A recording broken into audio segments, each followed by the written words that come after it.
to the Post-Purchase Pro podcast.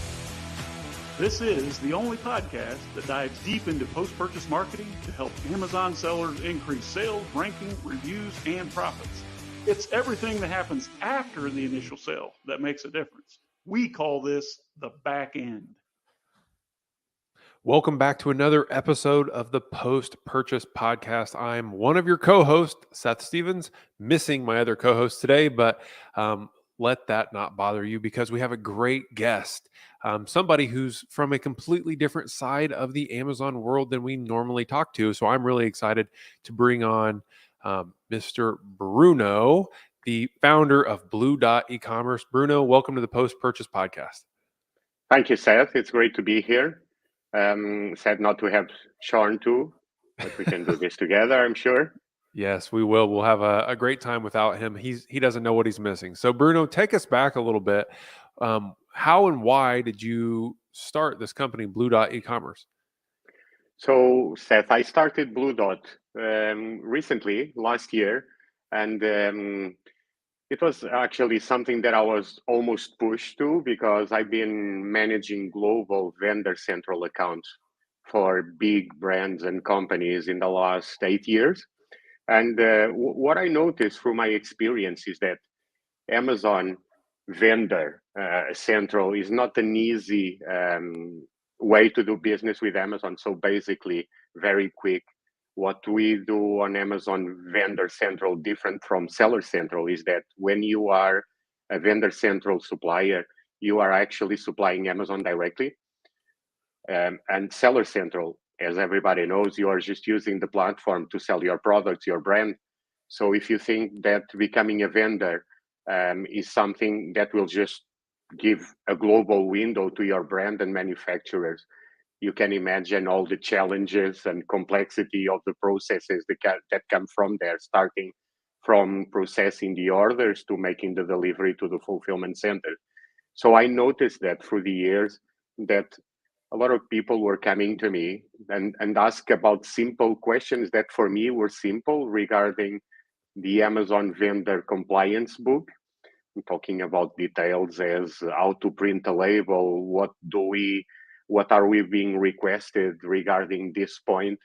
And so last year it became a bit serious. I had a company that it's now a good partner of mine approached me. They wanted to hire me they got invited to supply Amazon Vendor Central from Germany. They had no idea how to do it. A friend in common mentioned my name and they approached me to hire me to their team. At the time, I was already thinking about Blue Dot. I already had the name and I told them, look, I'm thinking about doing this. What do you think become my first client? And he just told me, send the papers and we'll sign them as soon as we receive them. And that was the start. And from then, it's becoming bigger, more fun. And it's great to be able to help people with this complexity that Amazon Vendor Central brings. Yeah, so this is great. So Bruno, let's break it down for everybody listening. So the third party side, which is I think most of what our audience is in right now, is where you're using Amazon's platform to sell to customers directly, but using Amazon as the channel, right? And then Vendor Central, which we've been invited to before and we've used them. It's a little bit different. That's where actually Amazon is buying the product from you and then they are reselling it on their own platform, right? Yeah. So what are the advantages to becoming a vendor versus staying a third-party seller, Bruno? Well, of course, there's advantages and disadvantages, of course. A few of the advantage sets, I can just say that if you are a brand owner, if you own your brand, it's the right place to be. Just think that Amazon only considers for their vendor central group of suppliers companies and brands that they want to have a long-term relationship. So you're not getting on board for something that will last 6 months, 1 year, like you can cut the connection with through Vendor Central. Another good opportunity with Vendor Central is that Amazon will help you to grow your brand. If you are in the right place with your brand, Vendor Central might be the solution because despite being some similar tools to Seller Central. Vendor Central allows you to have a different view on a total different set of details. I'm talking about different metrics and KPIs that you have access on Amazon. Amazon Vendor System, the web platform, allows you even to check baskets. What did someone bought when they bought your product, and you can start building some models to understand where should you be close to other brands to advertise your own brand to grow.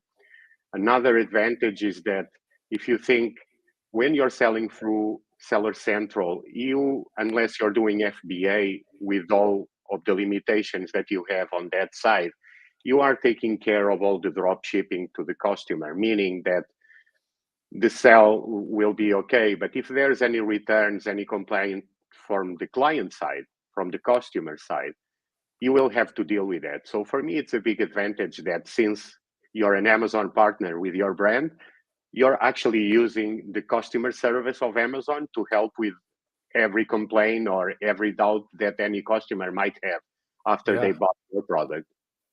And these are just a few that I believe are great advantages to be there. So Bruno, there's definitely some advantages to partnering with Amazon and utilizing, their platform a little bit more from a different angle, vendor. But I know you kind of step in where the disadvantages kick in, right? So what are the disadvantages of maybe a brand owner accepting that invite to Vendor Central? Oh, well, the advantages are big. The disadvantages, of course, are the mirror, and they are big too. I will start with, for me, one of the biggest disadvantages that a lot of people, even current vendors for Amazon, I think are not fully aware. If you are producing your own brand, nurturing it, and you want to grow it, one of the things that you will have in place is a pricing strategy. I'm talking about RSPs.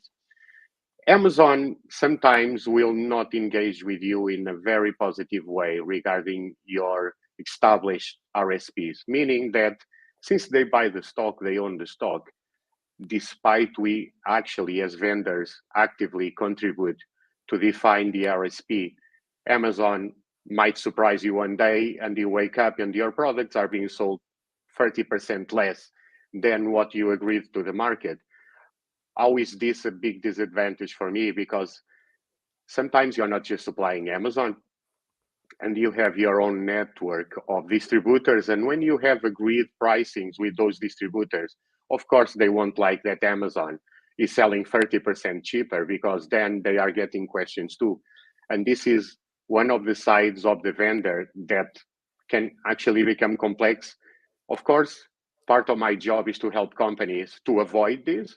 One of the solutions I always propose to my clients is to go to Amazon with a specific catalog, like products that you're only selling to Amazon.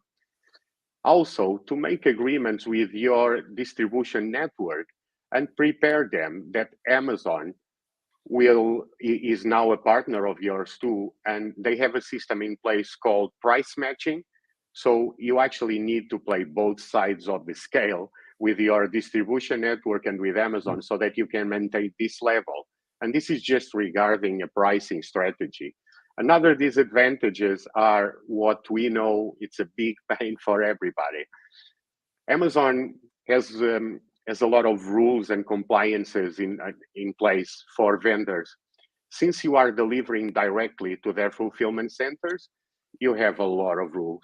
I'm talking details like this label needs to be in this place in the box, and then this label needs to be in this position. And if it's not, you will be chargebacks. Chargebacks are kind of think about it as a fee that Amazon will charge you if you make an error. If you have something that it's non-compliant with Amazon, they will issue a chargeback. You have chargebacks for late deliveries, early deliveries, because Amazon doesn't like to receive early too, because the way that they work with the fulfillment centers, they actually measure by the centimeter, how much is this centimeter being profitable to me. So if you are delivering earlier, Amazon is still not expecting that. If you are delivering late, the way that the algorithm thinks is this stock should have been here already. I didn't have this stock, I didn't sell it. So if I didn't sell it, I didn't make this margin. So I need you to help me with a contribution for that loss. So I say this with this passion because it's what I do every day. Some people find it awkward when I say that I'm always having fun, as big as the challenge can be.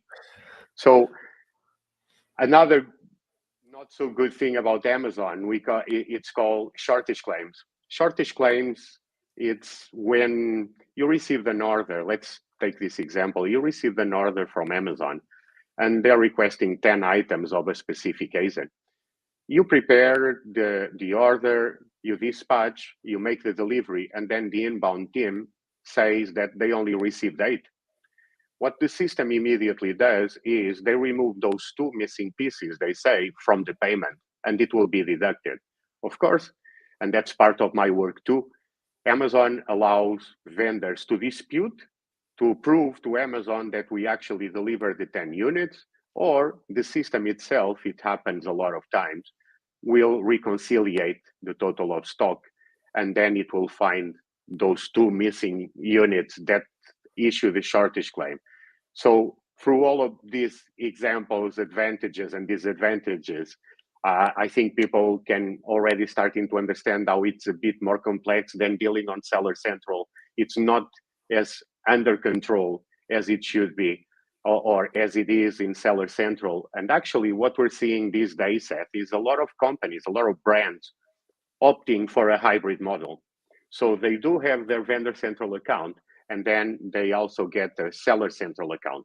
So they try to compensate what's not so good on vendor with what's better on seller, and then what's not so good on seller, they try to go through vendor. And of course, through vendor, as I said, it's nurturing the brand, it's growing your brand with Amazon. Just think about Amazon Vendor Central as an opportunity to a global window for your brand. That's how I see it. Yeah, that's great. So, Bruno, we had a hybrid type of relationship, but it was way back in 2014, 15, around then.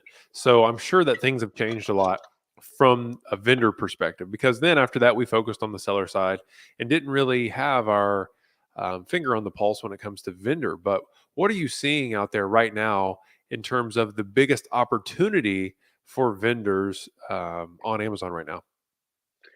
For me, Seth, so this year actually started with Amazon communicating to vendors a few structural changes in the way that Amazon vendor works.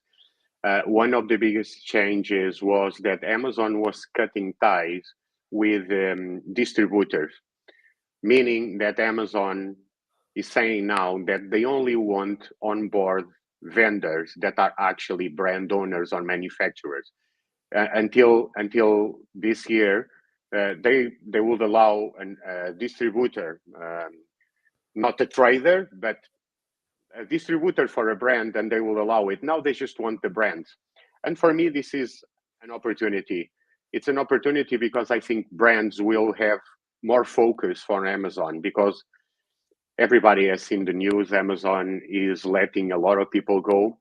They are restructuring internally, of course, and think about this. If they have 100 vendors to manage, if they cut 30%, they only have 70. So they don't need the same level of vendor managers that they had. So I think that the brands that are on board with Amazon and follow the procedure and are actual partners for Amazon, the great opportunity here is to have more focus from the Amazon teams on them. And that will help them to grow even more their brands. Of course, that Amazon, a critical point for them is profitability. And I think brands are being squeezed, if we can call it like that, to get Amazon some more profit to their side. But I still think that the biggest opportunity this year is for them to maintain their vendor central business. Don't let go, because I think they will be in the end in a better game than on Seller Central as a comparison. Okay. So Bruno, as we come to the final section of our show here, let me ask you, who is the perfect client for you? Who are you looking for? Who can you help the most out there? Oh, that's a good question, Sam. So let me split the answer into, if you allow me. So my favorite client, if I could choose to work, will be an end-to-end project, meaning that they receive the invitation yesterday, they get me on board today, and I set up everything. And when I say set up everything, I'm saying accepting the invitations, creating the vendor central accounts, upload all the details, warehouse details, bank details, do all the work for them. And then after that, evaluate the current ways of working of that brand. And then what can we use to continue with the business of Amazon? What do we need to change? After that, select a cross-functional team. I call a cross-functional team as the core of the Amazon business for vendor. It will have to contain at least one person from sales, one person from finance, and one person from logistics. And I want at least one of these persons, I'm going to train them in the different departments that they will be working, always under the supervision of the sales contact. It is not their manager, but he will be in control. It's the person they will go for anything that they need to know about Amazon. And after that, we go live. I usually stay with clients between 3 to 5 weeks once we go live. And this is, if I could choose, this is the type of client that I want to get on board, because I love to get on board from the beginning to be with them. Saying that, of course, I have clients that supply Amazon. I can give you the example. I've been working for a couple of months with a big EU brand. They work with Amazon Central, Vendor Central for 4 years, and they just want me on board to review their setups, to speak with the teams, where can we gain efficiencies, because they understand that these days it's not, they cannot improve their profit margin just by selling higher to Amazon. They think that if they can maintain their current cost to Amazon, they will be in a better position. But if they gain efficiencies internally, they are still gaining money there. But Seth, if I could choose, at least every 6 months, I would love to have a client with a huge issue on Amazon. And I'm talking logistics or financial. That's where I love to go deep and to run the numbers, to check the audits and what's causing this. And I've had a lot of winnings through these years with Amazon. And I just love when I win Amazon in their own game, when I can say to Amazon, look, I follow the rules, and according to this part of the manual, you didn't follow them. So we need to reach an agreement here. And don't get me wrong, but I enjoy when Amazon recognizes that we actually are right, and it will act according to that. So you're definitely competitive. I love it, Bruno. So I'd Yeah. want you on my side.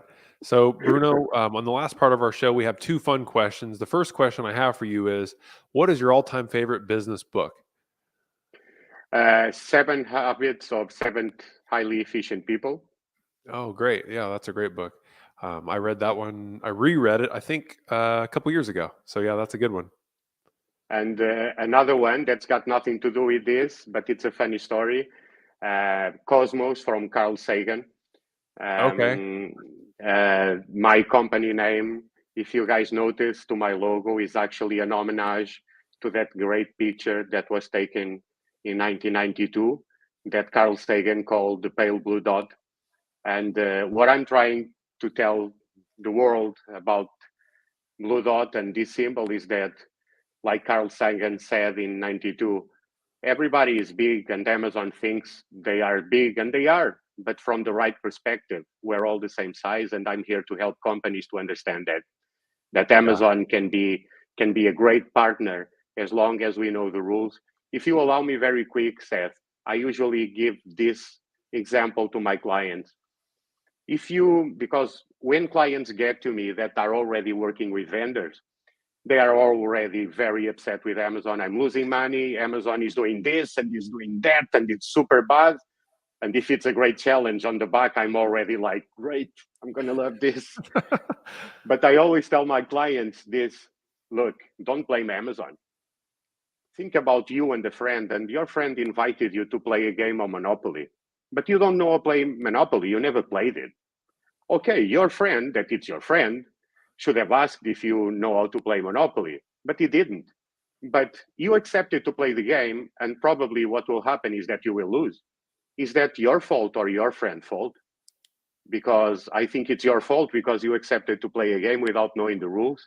And Yeah. what I'm trying to build here is to help vendors to understand the rules to make better profit with Amazon vendor. Yeah, that's a really good analogy. I love it. So, Bruno, the last question that I have for you today, Yeah. and then we'll ask where people can find out more about you and what you can do for them. Here's our last fun question. It is, what have you purchased maybe in the last year that you felt was a splurge? You know, maybe you spent a little too much money on it, but you don't regret making the purchase. Uh, we cannot mention brands, right? Yeah, you can do whatever you want. Okay, well, I don't regret the money that I spent on a MacBook Pro coming from 6 years from Windows, because I used to be a Mac before I moved to the UK. Because of my work here, I moved to Windows, and I don't regret the investment that I did on a Mac, and I am happy to be back into Mac again. It might seem silly, but it was the first thing that came to my mind. Once you go Mac, you're glad to be back, right? Yeah, definitely. Yeah, we only use Macs around here if Yeah. we can help it. So, Bruno, this has been great. I know you're a specialist with helping sellers on the vendor side make a lot of money and gain efficiencies, and especially if they have a problem, you can help them solve it. So, where should people go to find out more about you? How should they get in touch? Okay. Well, the best way to get in touch, I do have my webpage for Blue Dot. It's still under construction, but it's live and it has some points how to get in touch. So bluedotecommerce.com, or just call me directly. Just go to Bruno at bluedotecommerce.com. Just drop me an email and I will be in touch very quick. All right, very good. So, Bruno, this has been amazing. I really appreciate having you on the podcast today. I've Thank you thoroughly so enjoyed much. it and looking forward to having you back in the future. I hope so. I hope to see you soon, Ted. And send my regards to Sean. I was with him in Barcelona recently. It was a great pleasure to meet him there. Amazing. Thank you so much, Bruno. This has Thank been you. another episode of the Post Purchase Podcast.